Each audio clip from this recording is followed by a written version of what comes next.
everyone, welcome. I'm so excited to introduce my guest, who is actually, I think you're the first guest who's come on twice.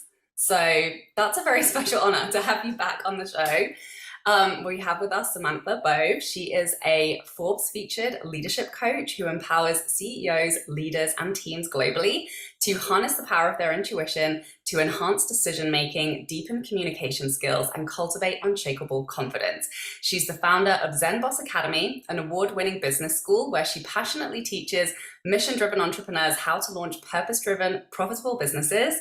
And Samantha is also a Reiki master with a specialty in body and emotional intelligence, mindful self-compassion, and meditation. She is also the host of the She's Too Much podcast. Hi, Sam. Thank you so much for joining us. Hi, I'm so excited. So Sam is one of my cherished internet friends who I actually had the privilege of meeting up with in real life in New York a couple weeks ago. And we were sat in Elizabeth Street Garden, this beautiful little oasis in the middle of Soho. And she was telling me all about her podcast. And we kind of like went down the rabbit hole in these really inspiring conversations. And I was like, we need to bring this to the podcast. So I'm really excited to dive in. So you've recently launched the She's Too Much podcast. I love the title. I love the concept. So tell us about it. Like, what was the inspiration behind starting this podcast?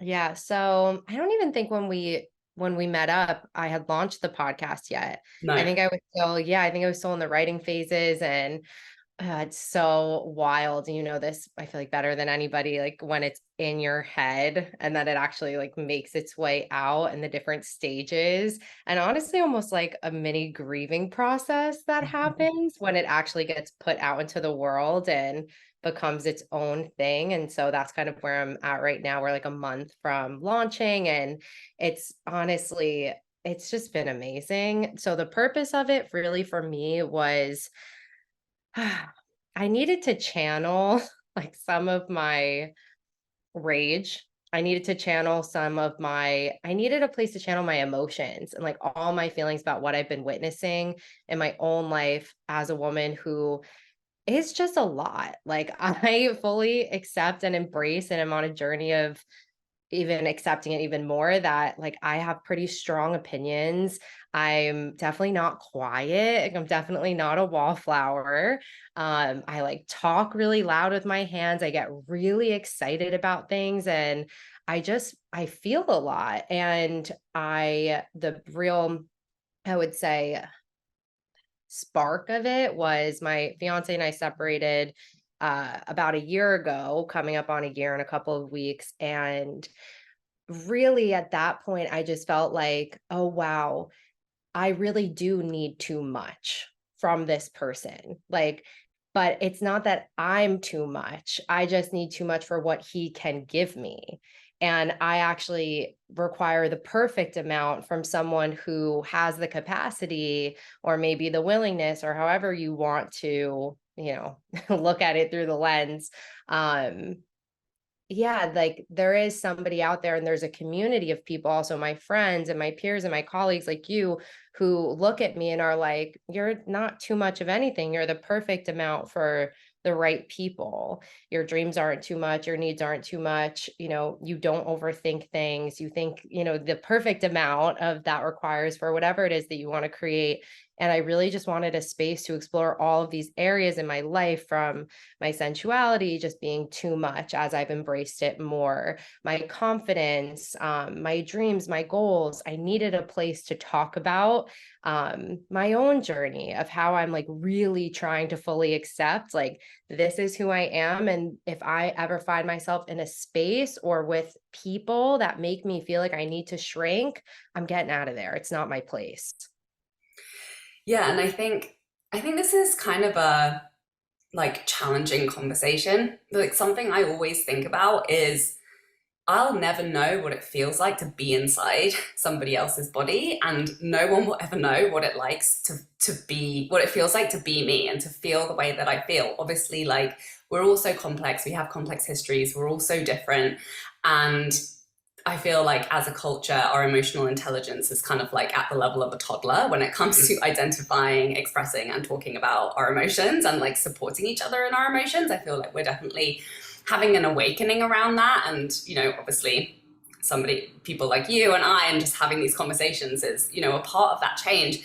So I'm just curious, because I've had this conversation with so many women about, yeah, obviously when you're in an environment where you're feeling judged, or you're feeling like there's something wrong with you, or you're feeling uncomfortable, but like the bad kind of uncomfortable, like, yeah, obviously that's not the right fit, and we just get to move on, and we get to, get clear on what it is that we do need, and what our needs are, and what our desires are, and know that is available for us when we're willing to put ourselves out there and find that. But would just love to hear a little bit more about like your process of identifying that, because I know it's super complex also in personal relationships too. I've also been through like a big challenging period of that, supporting my partner while he's in med school, and just like immigrating together, and kind of going through recognizing patterns of codependency, where like when a relationship is really good, like, and it's really there for you, and it's really meeting a lot of your needs, and then suddenly it's not there, and exposing where like, our needs aren't being met in other places. And I think where I'm going with this ramble is, what you're saying is, it's okay for me to identify that I have a lot of needs, and like that gets to be met, and obviously that's not all going to be met in one relationship.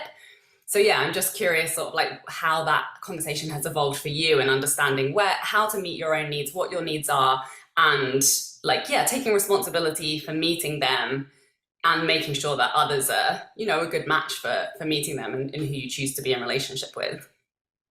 This is so good. Okay, so I obviously chose to separate from my then partner, and that's obviously not the path for everyone. But I think that the defining thing that I've discovered for me when it comes to needs is that I actually don't need all of my needs met. I need all of my needs to be seen and to be respected.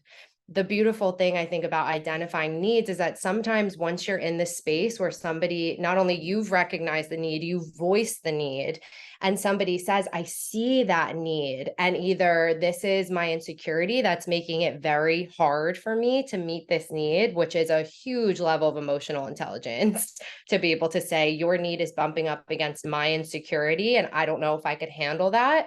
Ideally, when you stay in a relationship, which is, why I was in the relationship for as long as I was there, it's the person's willingness to say, I'm going to try.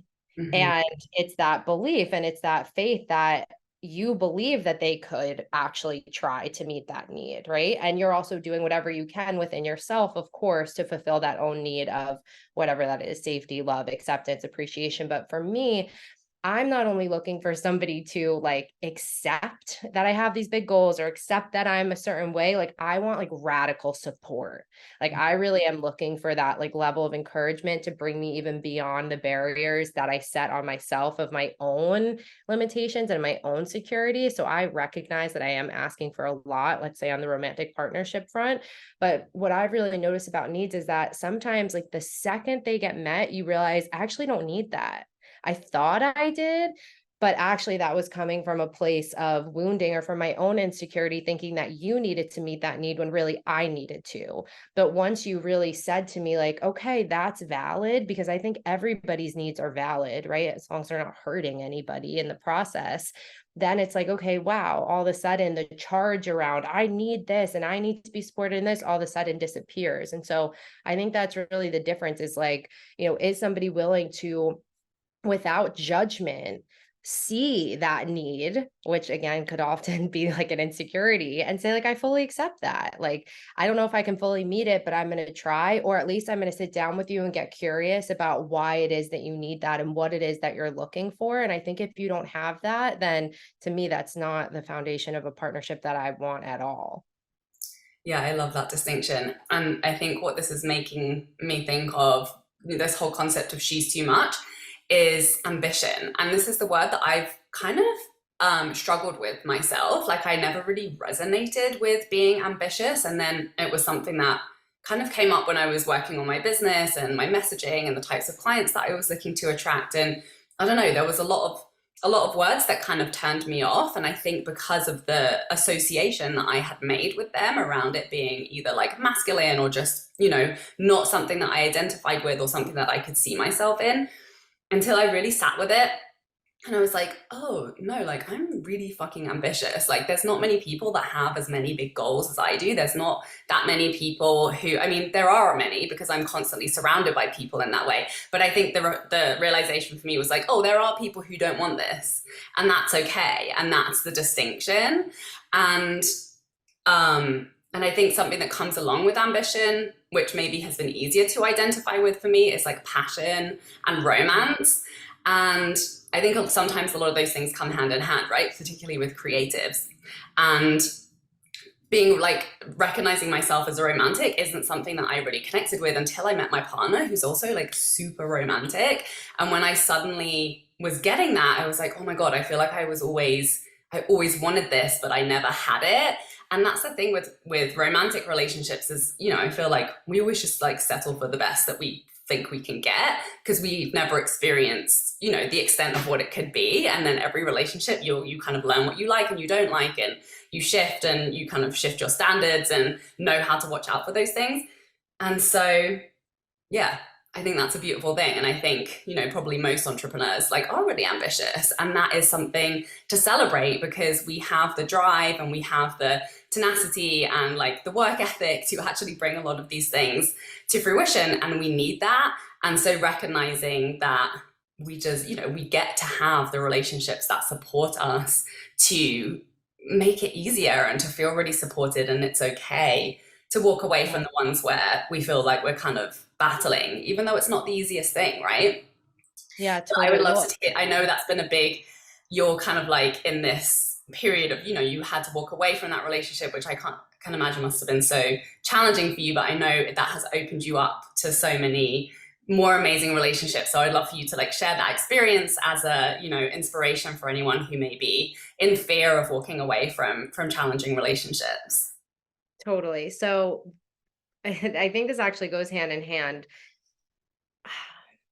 Ambitious is all like it's perceived, right? So like somebody could look at us and be like, well, that's, and it's also like the way that it's approached, like, oh, that's really ambitious of you to want to do that. But for us, like you publishing a book, us having podcasts, you know, being featured in certain places, speaking on stages, whatever those big things are, having homes wherever, traveling, like to some people from their lens that could be ambitious, but it all really depends, like you said, about like I'm more interested in the passion piece of it, is like what are you really passionate about? Because if somebody's like ambition is to have a garden and like, you know, a home in the woods, like that's just they're passionate about that. Like to me that would be like such an ambitious goal because I'd have to like learn so much, I'd have to like be away from people who like bring me so much energy and like the city that I love.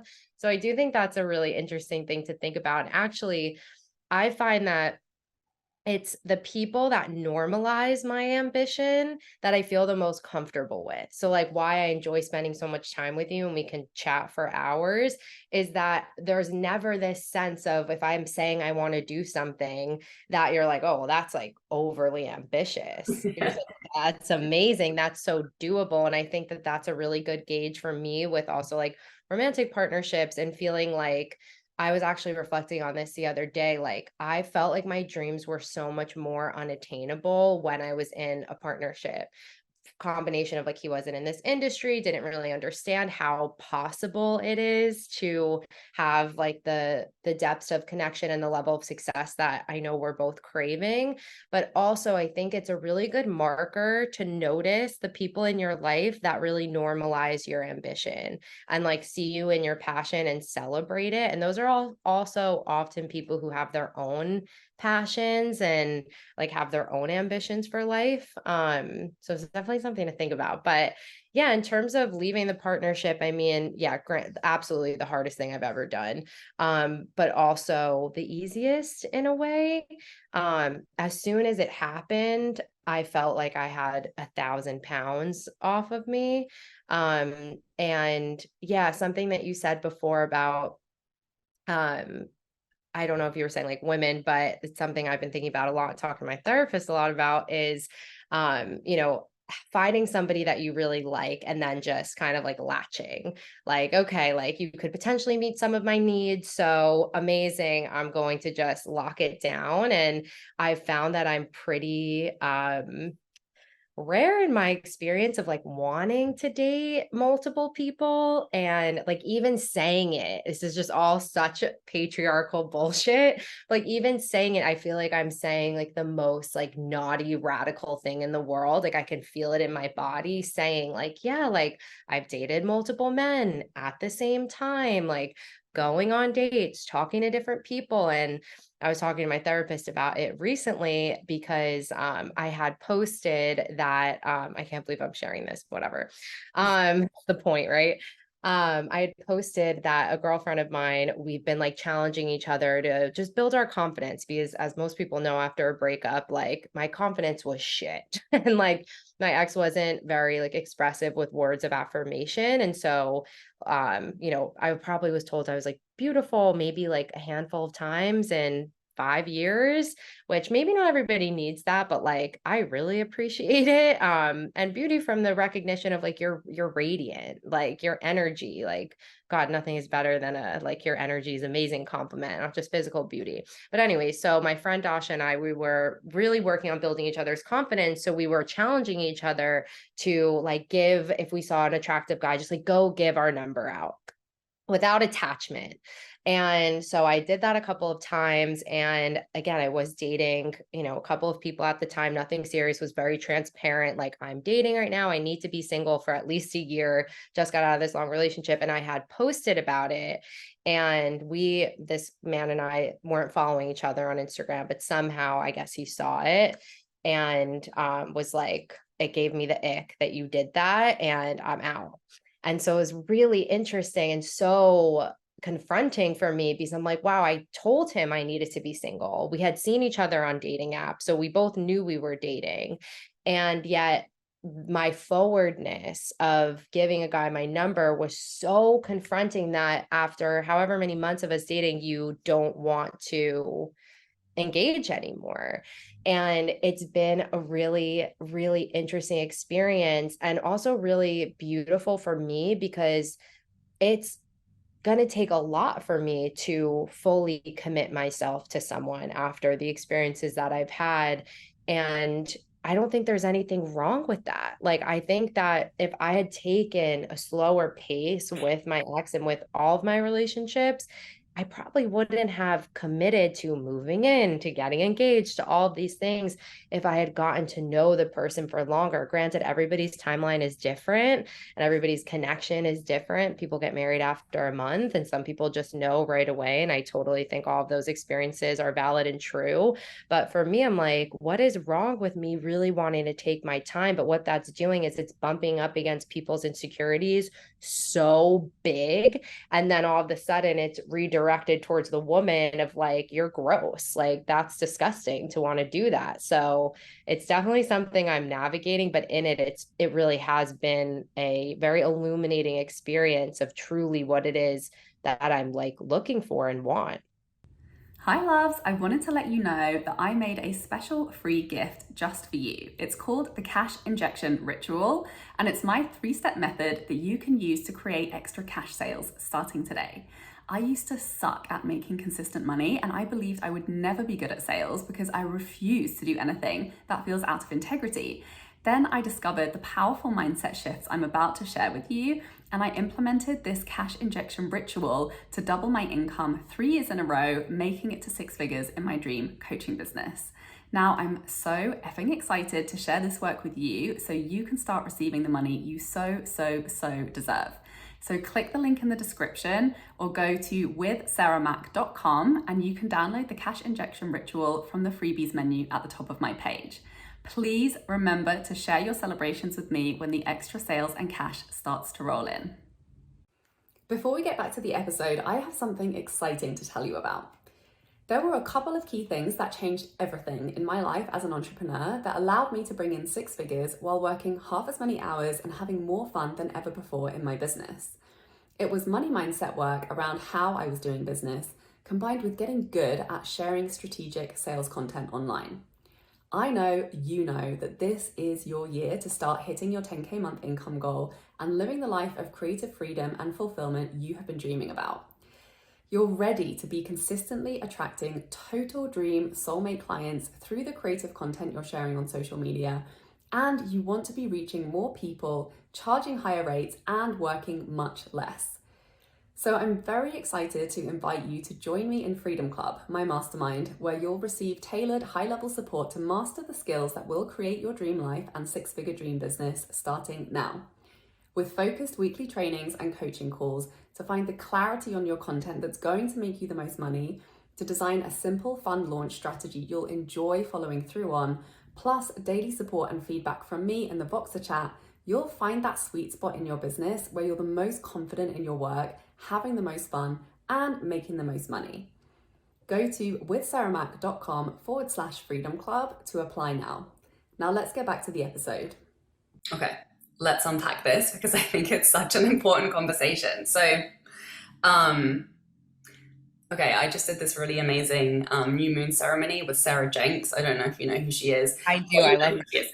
Yeah, and it was on like reclaiming the icon of the whore, at how Mary Magdalene in Christianity is cast as the whore. And basically, she highlighted, and I've been reading a little bit about like the lost gospels of Mary Magdalene and how, she was like the equal carrier of Christianity as Jesus, but in the reinterpretation of the teachings by the church and, political powers that be, we've been cast in this mythology where like the only powerful creators are like God and Jesus. And then like the only women are like Mary, who's a mother and nothing else, or Mary Magdalene, who's a whore.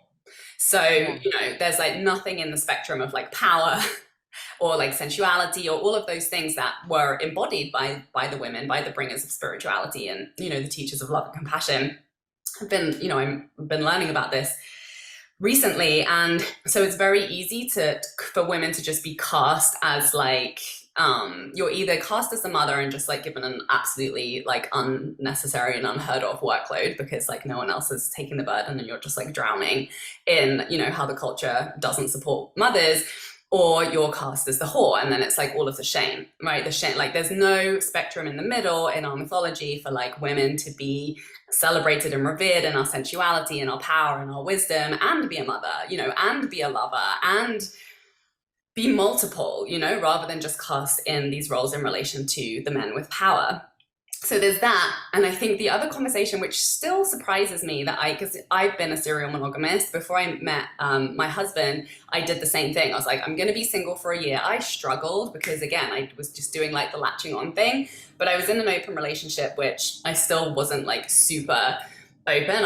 I traveled a lot, so I was seeing different people in different places. It still felt too much for me to organize like more than one person in one place. But I tried really hard to set that boundary with myself for that reason, that I wanted to like see what was out there and not just jump in straight away into another relationship, which I'd been in since I started dating when I was like 15. But so I think there was a lot to be said for the fact that I put myself at the center of my world and like instead of pouring a lot of my energy into managing a relationship, poured a lot of energy into managing like my joy and my choices, and that really put me in a position to be a match for someone who was going to meet me in that place. And and I obviously landed an incredible relationship. But my best friend, Ali, who lives in Montreal, like she is one of those women who's just she was proudly single for a really long time. Like she refused to buy in to any of those narratives of like, oh, like you should be worried if you've been, like she was single for many years. Like she'd had a couple relationships, but she took pride in the fact that she was really picky. And, and I think that's something to really celebrate. And I know it's difficult because in a lot of communities, particularly if you have like religious background, which I know is like a lot more prominent in the US, you're kind of bombarded with these questions of like, oh, like, are you dating? Like, when are you going to get married? When are you going to have kids? When are you going to blah, blah, blah? And there's all these kind of like timelines and cultural expectations that are put on you that you kind of feel like you have to constantly defend.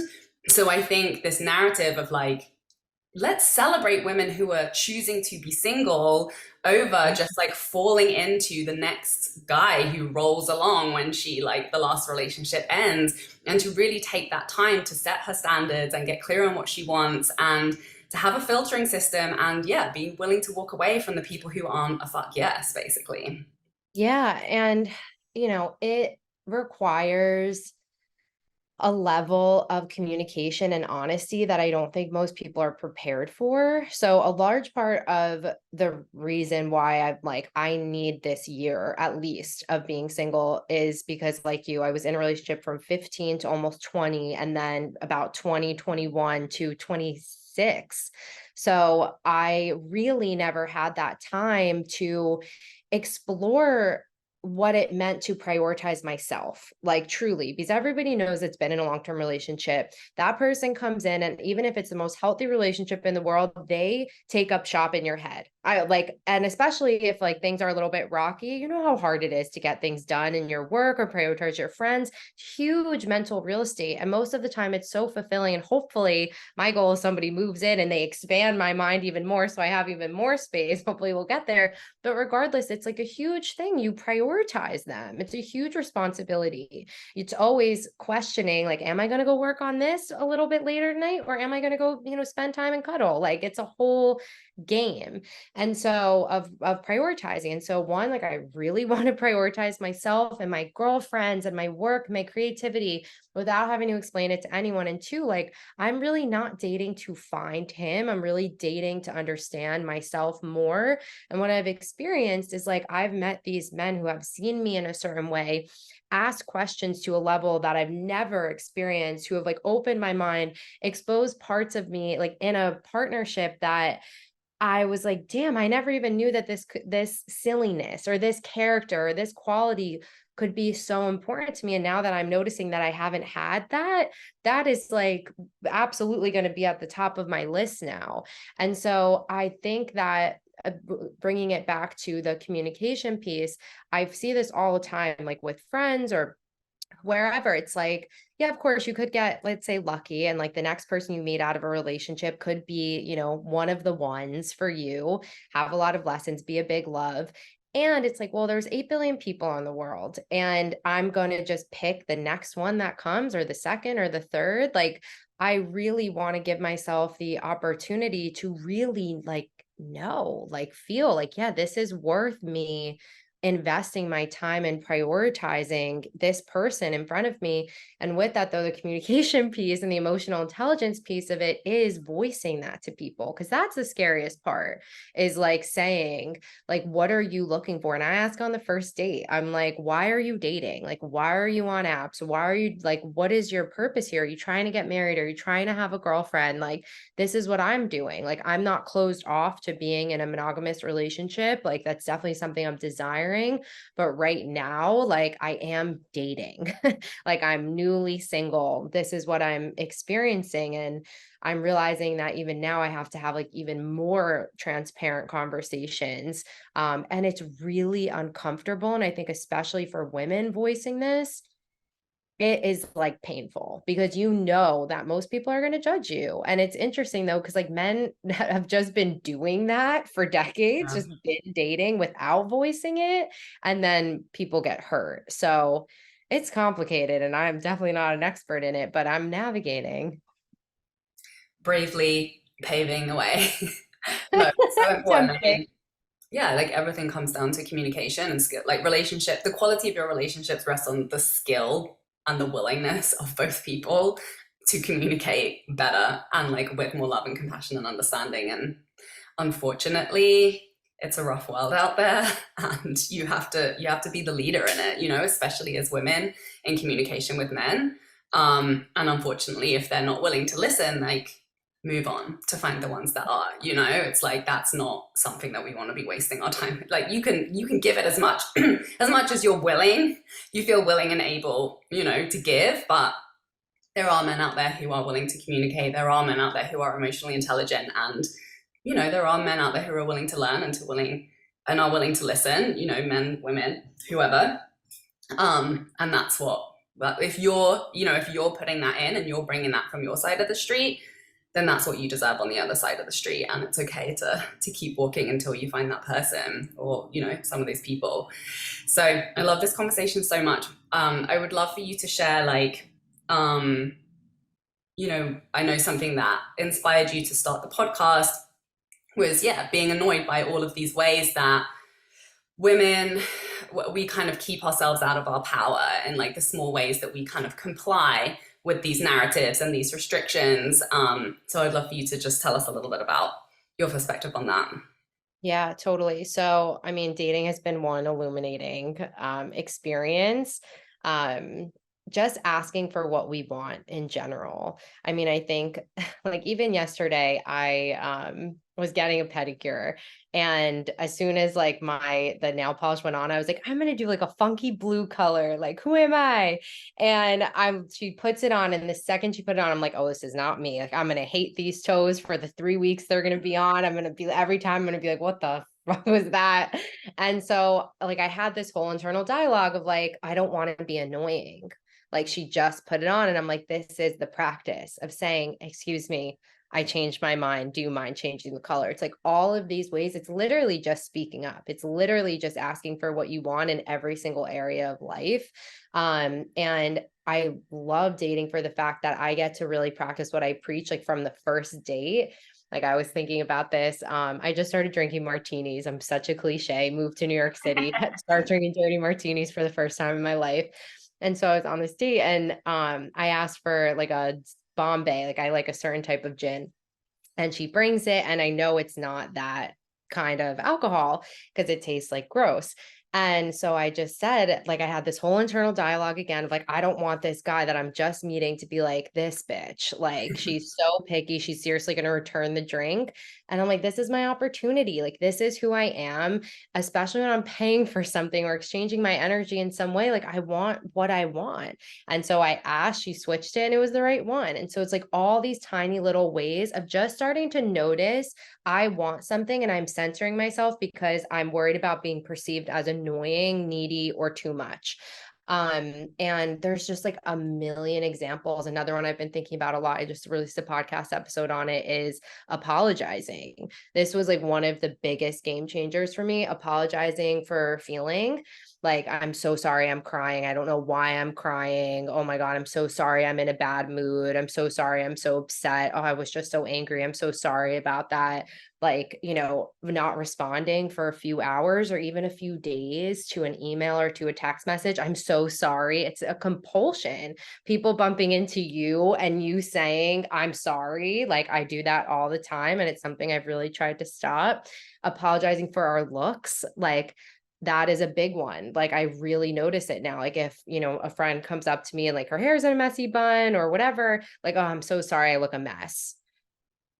Like, all of these things are so corrosive for the way that we perceive women as these perfect Mary virgins that need to be perfect all the time. Like, we're just being human and we're apologizing for it. Like, coming into a Zoom meeting being a minute late.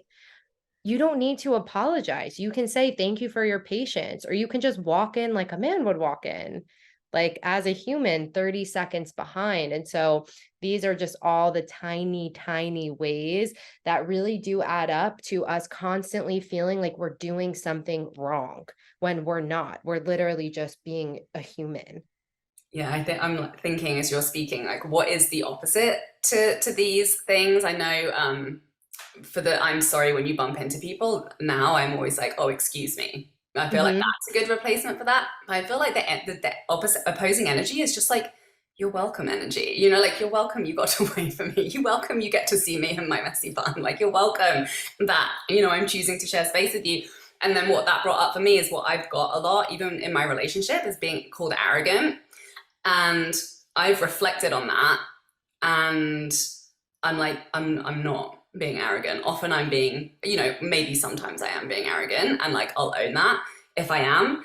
But usually it's because I'm being very assertive with my needs and with my opinions. And I think, as someone who has experienced a lot of misogyny and oppressive behavior, in like my upbringing, and I feel like the UK is generally worse than North America.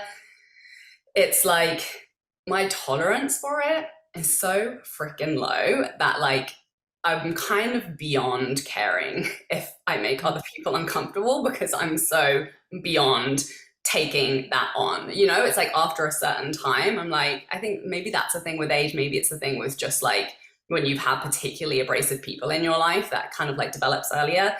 But yeah, so I think that's a good one to flag. Like if somebody calls you arrogant, probably what they're just perceiving is like, oh, she's not being sweet and compliant right now. So anything beyond sweet and compliant must be arrogant because I'm feeling uncomfortable. So she must be being rude when actually, so I think it's important to, obviously, like, I think it helps to practice like stating your needs, stating how things are going to go down, stating your boundaries.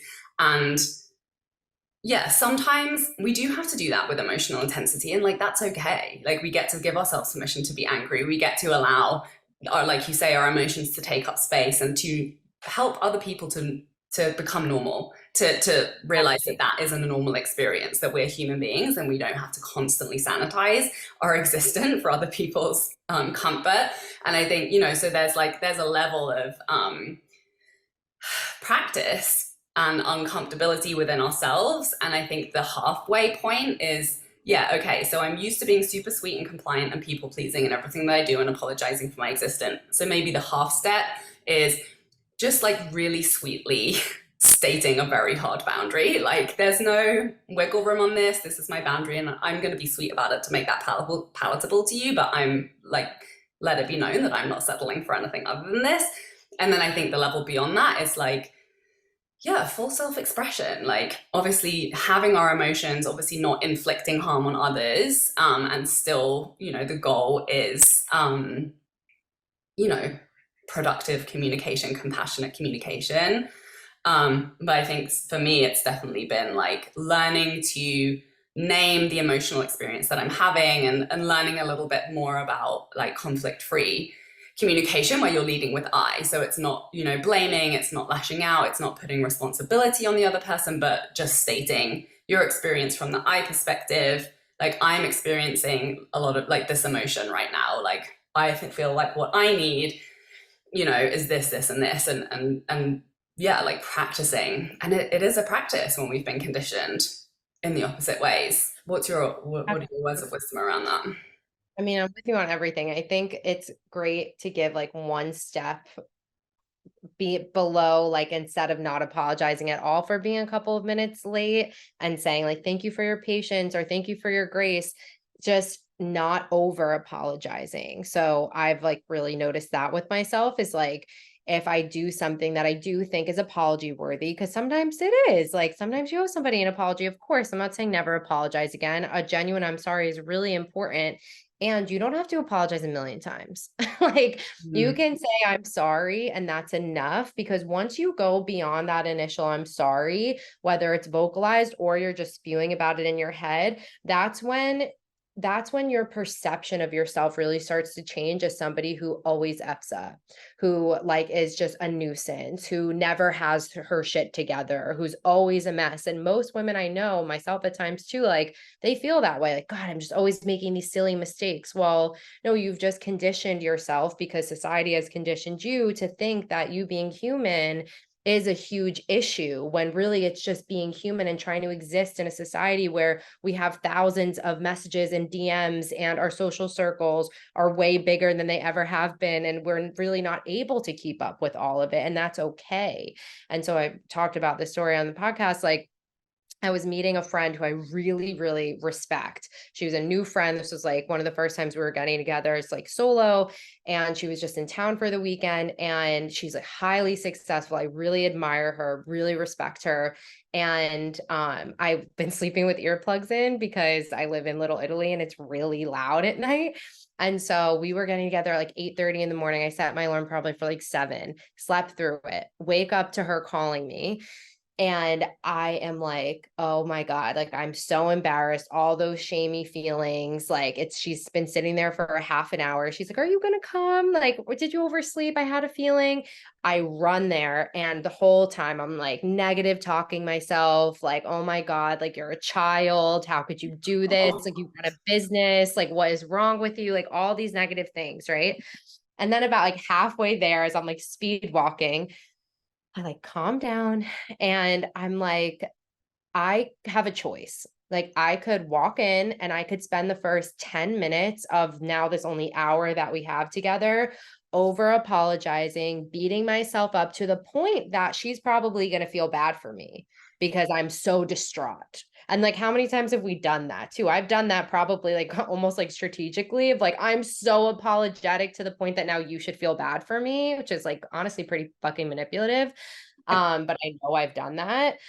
I could do that. And also I think that's partly to ease your own pain. So like go so deep in it that now you're just like this huge F up and this person's like, oh God, okay, it's fine. It's really not that big of a deal.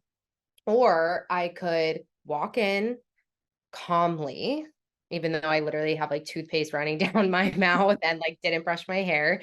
And I could say, I'm so sorry. Here's what happened. And just proceed and just be normal and not fill the space with this self-pity, like truly just like patronizing, terrible energy. And also, like, then when we do that, we get the opportunity to see how people will react. And she was so gracious. She was like, yeah, it happens. It happens to everybody. We all have done this. And I'm like, oh my God, this is a gracious woman sitting in front of me. How beautiful is that? Which I never would have even seen that if I was spiraling the whole time. And then also I wouldn't have been present with her. So like, even if like you're not ready to just be like, thank you for your grace and patience, just like stop over apologizing. One is enough.